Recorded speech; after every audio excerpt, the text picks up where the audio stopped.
Shri Ram fertilisers and chemicals की तरफ से आयोजित आज के फसल दिवस समारोह में आप सभी किसान भाइयों का हार्दिक स्वागत एवं अभिनंदन करता हूं। जैसा कि सभी जानते हैं कि राजस्थान एक ऐसा प्रदेश है जहां पे सरसों की सबसे ज़्यादा खेती करी जाती है और यहाँ की जो ज़मीन है सरसों की पैदावार के लिए, सरसों की खेती के लिए सबसे उपयुक्त ज़मीन मानी जाती है। तो जब हम सरसों की खेती के लिए बाज़ार में जो है कि बीज खरीदने जाते हैं तो कौन से ऐसे बीज का चुनाव करें जिससे कि हमें आने वाले समय में अच्छी पैदावार और अच्छा मुनाफा हो सके। आपके बीच में Shri Ram fertilisers and chemicals एक विश्वसनीय कंपनी वर्षों से आपके बीच में काम कर रही है और आज जिस फसल की हम बात कर रहे हैं, सरसों की जिस प्रजाति की बात कर रहे हैं, उसका नाम है श्री राम 1668।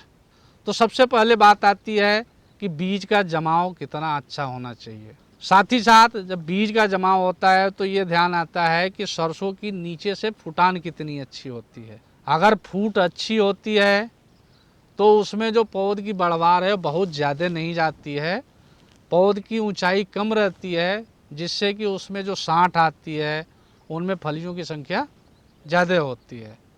तीसरी जो सबसे ज़रूरी चीज़ होती है उसमें ये देखना होता है कि इसमें पाउडरी और डाउनी मिल्ड्यू, जो आपके यहाँ सफ़ेद रोली रोग की बात करते हैं, वो तो नहीं आती है। इसके अलावा ये भी हम देखते हैं कि फलियाँ पास पास में लगी हैं या दूर दूर लगी हैं। उसके बाद हम देखते हैं कि फलियाँ यूँ चिपकी होती हैं या खुली होती हैं।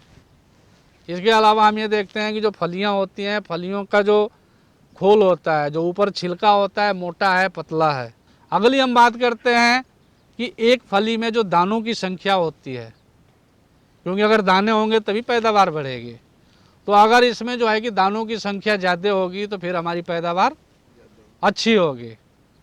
इसके बाद जो है कि अगली हम बात करते हैं कि कभी कभी क्या होता है कि हम देखते हैं कि लेबर ना मिल पाने की वजह से, मजदूर न मिल पाने की वजह से सरसों की कटाई में अगर हम देर भी होती है तो कभी कभी आपने देखा होगा कि जो सरसों की फलियां होती हैं वो फट जाती हैं और फटने के बाद दाने नीचे गिर जाते हैं। तो एक तरह से जो है कि आपको बहुत बड़ा नुकसान होता है। और जो सबसे अंत की बात हम करते हैं और तंत्र की बात करते हैं वो ये होता है कि सरसों में तेल की मात्रा कितनी है। और आज के दौर में हर चीज़ जो है कि चाहे वो किसान हो या व्यापारी हो, हर चीज़ को नाप तोल के देख करके ही बाज़ार में ख़रीदता है। तो जिस सरसों में तेल की मात्रा ज़्यादा होती है उसका बाज़ार भाव हमेशा दूसरे सरसों से ज़्यादा होता है। तो ये जो सारी खूबियों की हम बात कर रहे थे वो सारी की सारी चीज़ें आपके श्री राम 1668 में समाहित हैं। सरसों बीज की जो खासियत होती है कि एक पौध में फुटान कहाँ से होती है। सामान्य तौर पे देखा होगा कि जिस सरसों में फुटान नीचे से होती है उनमें पैदावार ज़्यादा होती है। तो आप देख सकते हैं कि ये बिल्कुल जड़ के पास से, ज़मीन के पास से इसको काट के लाया गया है और आपको दिखाया जा रहा है। बिल्कुल ज़मीन के पास से इसमें फुटान है और आप देख सकते हैं 1 2 3 4 5। तो जितनी फुटान जो है कि ज़्यादा होती है तो पौध की अगर आप ऊंचाई की भी बात देखेंगे तो बहुत ज़्यादा ऊंची नहीं है। और आप इसमें फलियां देख सकते हैं, फलियां कितनी लगी पड़ी हुई हैं। तो एक पौध में जो औसतन जो है कि फलियों की संख्या की हम बात करते हैं 450 से 500। अगर ज़मीन और उसकी देखभाल अच्छे ढंग से करते हैं तो उसमें फलियों की संख्या और ज़्यादा होती है। अगर इसमें 65-70 अगर फलियाँ होती हैं तो उसको अंदाज़ा लग जाता है कि इसकी पैदावार अच्छी होगी। ये बिल्कुल नज़दीक लगी हुई है। पत्तियों में जो है कि देखिए कहीं रोग जो है कि नज़र नहीं आ रहा है। जो हम पाउडरी मिल्ड्यू, डाउनी मिल्ड्यू की बात कर रहे थे, या ऊपर भी जो है कि आप देख सकते हैं कहीं इसमें रोग नज़र नहीं आ रहा है। तो ये जो हम विशेषताओं की बात कर रहे थे, इन विशेषताओं के आधार पे Shri Ram fertilisers and chemicals ये कह सकता है कि जो बीज हम आप लोगों के बीच में श्री राम 1668 नंबर का लाए हैं, इस बीज में वो सारी खासियत है कि अगर किसी के भी कोई जो है कि दिमाग में कोई सवाल है तो एक एक करके कृपया करके आप सवाल पूछें। सर जैसे अपने ये दो लगा रोग जो होता है, ये लगने के बाद में कौन सी दवाई दी जाए इसमें? हम लोग सबसे पहले जब मीटिंग होती है तो उसी में हम लोग किसानों को ये समझाते हैं कि जब भी सरसों की बिजाई करें तो उसमें सल्फ़र ज़रूर लगाएं। सल्फ़र लगाने से क्या फ़ायदा होता है कि आने वाले फसल में धौलिया रोग के आने की संभावना न के बराबर होती है। अगर जो है कि आपको नज़र आती है, लेकिन सामान्य तौर पे सरसों में देखेंगे तो हम स्प्रे नहीं कर पाते हैं आने के बाद।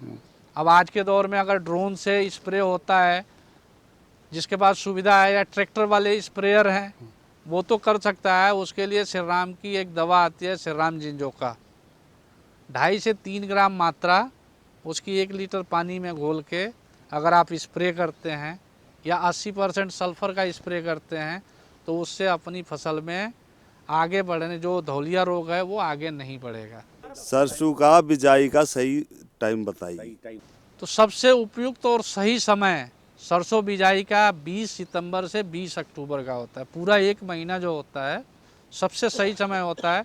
लेकिन सामान्य तौर पे उसमें ये देखा जाता है कि जब ज़मीन या जो है कि मौसम का तापमान 25 डिग्री सेंटीग्रेड के आसपास आ जाए, 22 से 25 का, वो सबसे उपयुक्त और सही समय होता है।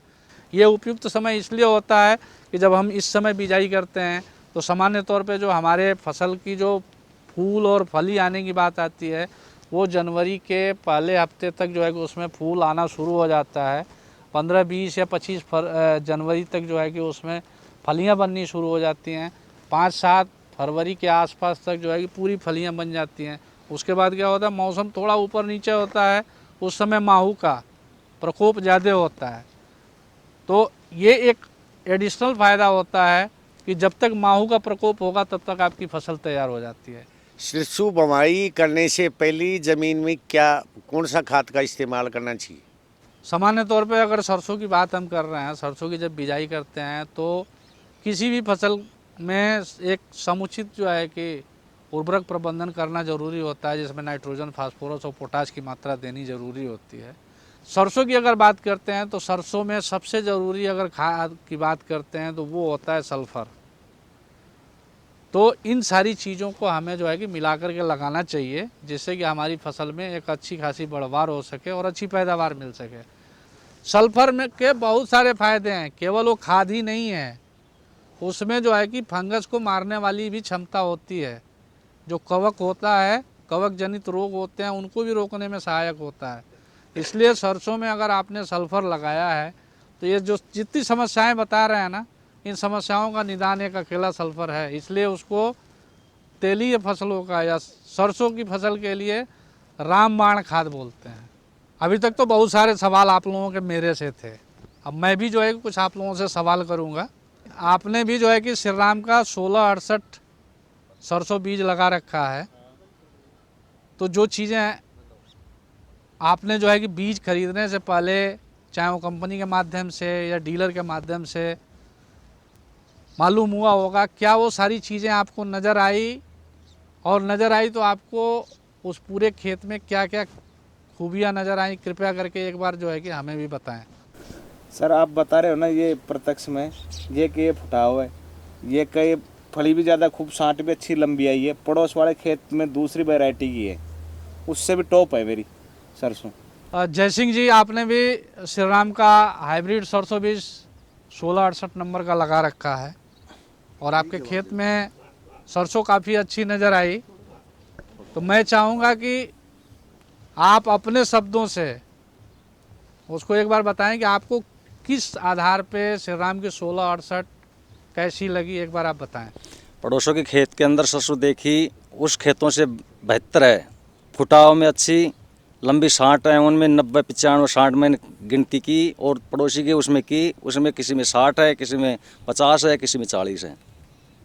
नीचे से फुटाव भी अच्छा है, नहीं धोलिए का भी वो रोग है, नहीं और कुछ। और आमतौर पे जो है कि किसान जब बाज़ार में जाता है तो वो बोलता है श्रीराम का माल मेरे को दे दो दुकानदार से। कहीं ना कहीं उसको उस प्रोडक्ट पे, उस कंपनी पे विश्वास है। लेकिन आज हम लोग देखते हैं कि उस किसानों के विश्वास को लोग जो है कि दूसरे तरह से गलत फ़ायदा उठा रहे हैं। तो सबसे ज़रूरी ये है कि हम कैसे पहचानें कि ये प्रोडक्ट या ये माल श्रीराम का जो हम ले रहे हैं ये वाकई ओरिजिनल है। तो सामान्य तौर पे आप लोगों ने देखा होगा जो यूरिया का कट्टा लेते हैं या दूसरे प्रोडक्ट भी जो लेते हैं, उनमें आपने एक चीज़ देखा होगा कि ये जो प्रोडक्ट के ऊपर जो है कि श्री राम का एक लोगो बना हुआ है। इस लोगो में देख रहे हैं कि एक बाली का पूरा निशान बना हुआ है।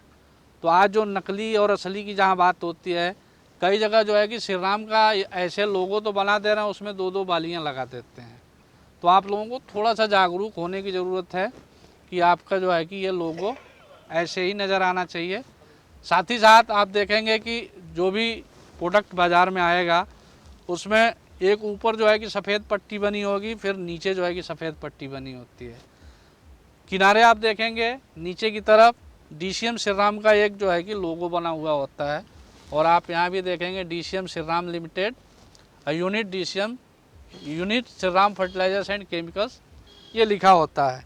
तो मैं आप लोगों से अपील करूँगा इस मीटिंग के माध्यम से भी कि आप जब भी बाज़ार जाएं और अगर श्री राम का उत्पाद खरीदते हैं तो जो चीज़ें बताई गई हैं, लोगों की बात, श्री राम DCM श्री राम के लोगों की बात, ये सारी चीज़ें आप लोग ज़रूर जो है कि अपने दिमाग में, जहन में रखें, जिससे कि आप ठगी के शिकार ना हों। अभी तो सारी चीज़ें हम लोगों ने जो है कि यहाँ बैठ कर के चर्चा करी।